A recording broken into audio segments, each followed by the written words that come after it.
There's something almost terrifying about how Beyond the Gates is handling tension right now because the show isn't just asking who dies anymore. It's asking something much smarter. What kind of loss actually changes people forever? And honestly, that's why Tuesday's episode impacted me more strongly than I expected. At first glance, this episode looks simple. Nicole receives an urgent call. There is apparently a death connected to something serious. The plasma storyline continues spiraling into chaos. We see Leah confronting someone at gunpoint. Jacob may be exposed. Boom, classic soap thriller setup. But the deeper I looked at it, the more I realized this episode may secretly be setting up two completely different emotional disasters at the same time. One explosive, one deeply personal. And if I'm right, the show is being way more strategic than people think. Because everybody is focused on Jacob possibly dying. Meanwhile, the real emotional bomb might actually be Peaches. That's the twist nobody is paying enough attention to. Let's break this down carefully. The episode mainly revolves around Nicole suddenly receiving an emergency call that demands immediate attention. Naturally, the first instinct most viewers have, including me, is to connect it directly to the plasma operation. Especially after all the revelations from the previous episode, it feels almost impossible not to assume that something has gone horribly wrong inside that criminal network. And then the promo adds gasoline to the fire. We see Leah ordering Jacob to lift his hood and do it. Then comes that shocked expression on Leah's face when she realizes the undercover operative standing there is Jacob himself. Immediately, the fandom jumped to one conclusion. Jacob gets shot. Honestly, that assumption makes sense. The setup is there. The tension is there. The betrayal reveal is there. But here's where I think people are missing something important. A shooting happening does not automatically mean Jacob dies. And narratively, killing Jacob right now would actually be a surprisingly weak decision. I know that sounds strange because high-stakes deaths are supposed to feel bold, but shock value alone is not good storytelling. Timing matters more than brutality. And Jacob's story simply feels unfinished. In fact, I'd argue the show has spent too much time rebuilding Jacob's value to suddenly throw him away now. Think about everything that has happened recently. Jacob has finally begun proving himself professionally. Elon, who clearly doubted him before, is now recognizing his investigative instincts. Marcel's opinion has also shifted. Jacob successfully infiltrated plasma and played a critical role in dismantling the operation. For once, he's no longer treated like someone chasing shadows. He's becoming respected. That matters.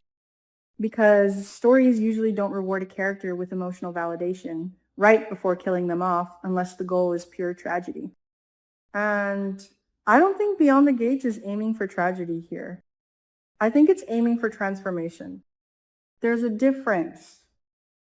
Jacob surviving but getting severely injured, that creates consequences while still allowing future emotional fallout. Jacob dying, that closes too many doors too early, especially with Naomi. And this is where the writing gets interesting. Naomi is still hiding a massive secret, her positive BRCA gene result. That detail is not random. The writers didn't introduce that storyline for decoration. A secret like that exists for emotional payoff later. Imagine if Jacob died before Naomi told him the truth. Yes, it would be heartbreaking.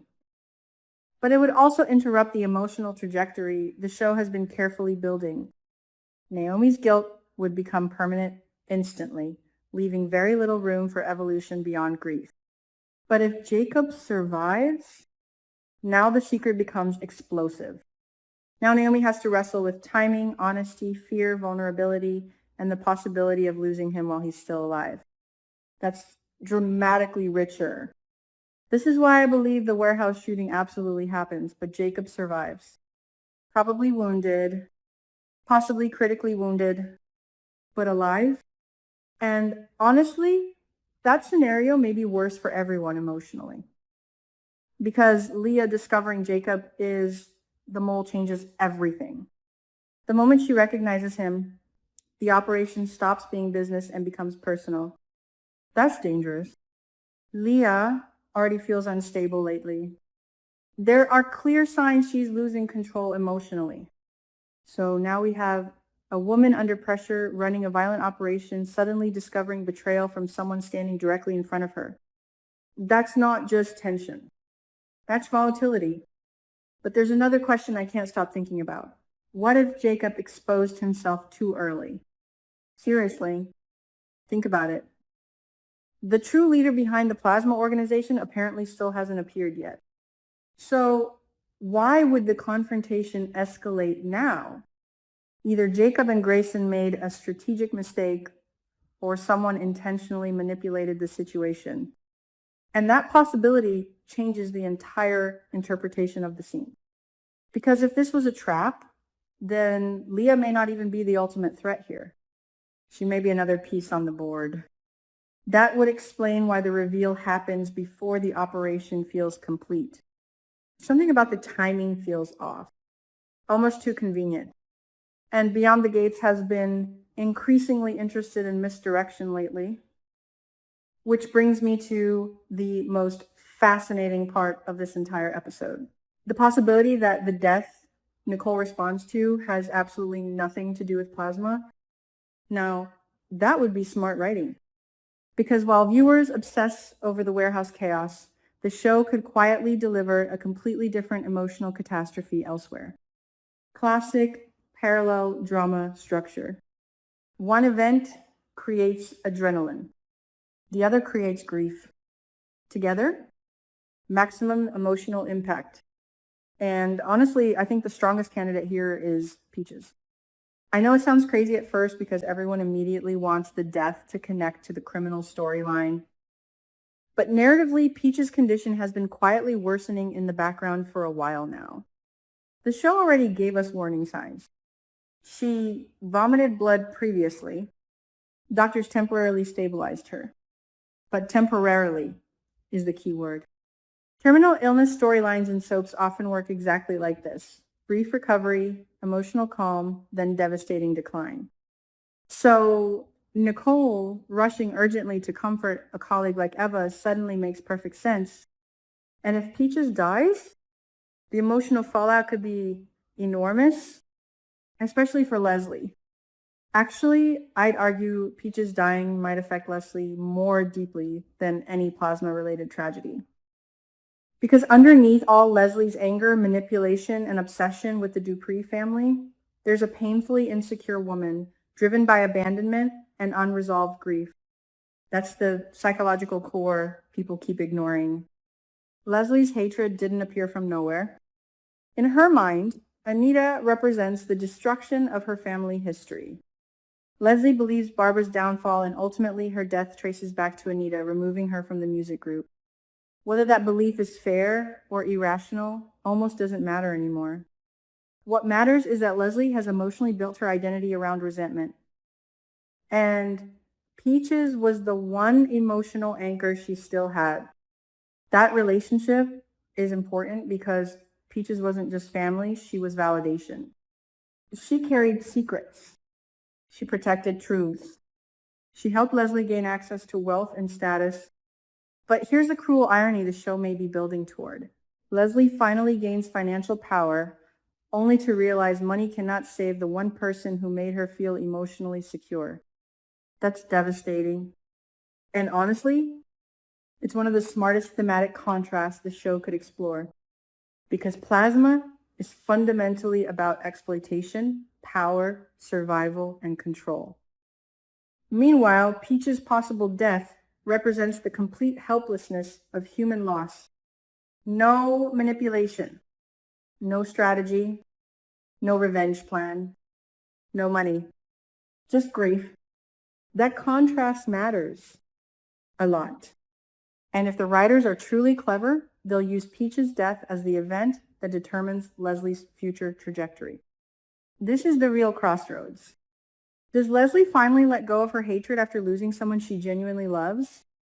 Or does grief mutate her into someone even more dangerous? That's the question that actually interests me more than the shooting. Because Trauma can soften people, but sometimes it radicalizes them. And Leslie feels exactly like the kind of character who could go either direction, especially if Peaches leaves behind final words encouraging peace or forgiveness. Imagine Leslie hearing a dying wish telling her to stop fighting the Duprees, while emotionally being unable to let go of the rage that has defined her entire life. That internal contradiction would be incredible drama. And honestly, far more layered than simply turning her into a cartoon villain screaming at hospital staff. Although, let's be real, Leslie absolutely would scream at hospital staff first. That part feels inevitable. But beneath the chaos, there's potential for something emotionally sophisticated here. Because grief often exposes who people really are when performance disappears. That's why I think episode 3 is more dangerous emotionally than people realize. Everyone's preparing for bullets, but the real destruction may come from emotional collapse. And in a weird way, that's exactly why the episode feels so compelling. The show is no longer operating on simple who survives, suspense. It's moving towards psychological consequence. Every major storyline now connects to identity. Jacob wants recognition. Naomi fears vulnerability. Leah fears loss of control. Leslie fears abandonment. Nicole carries emotional responsibility for everyone around her. Even the plasma storyline itself feels symbolic now, people draining each other emotionally while trying to survive. That's why this episode worked for me, not because it was explosive, but because it feels like the beginning of irreversible change. And honestly, the smartest thing Beyond the Gates may be doing right now is making us look in one direction while quietly preparing devastation somewhere else. Because sometimes the loudest tragedy isn't the one with gunshots. Sometimes it's the hospital room nobody was paying attention to until it was too late.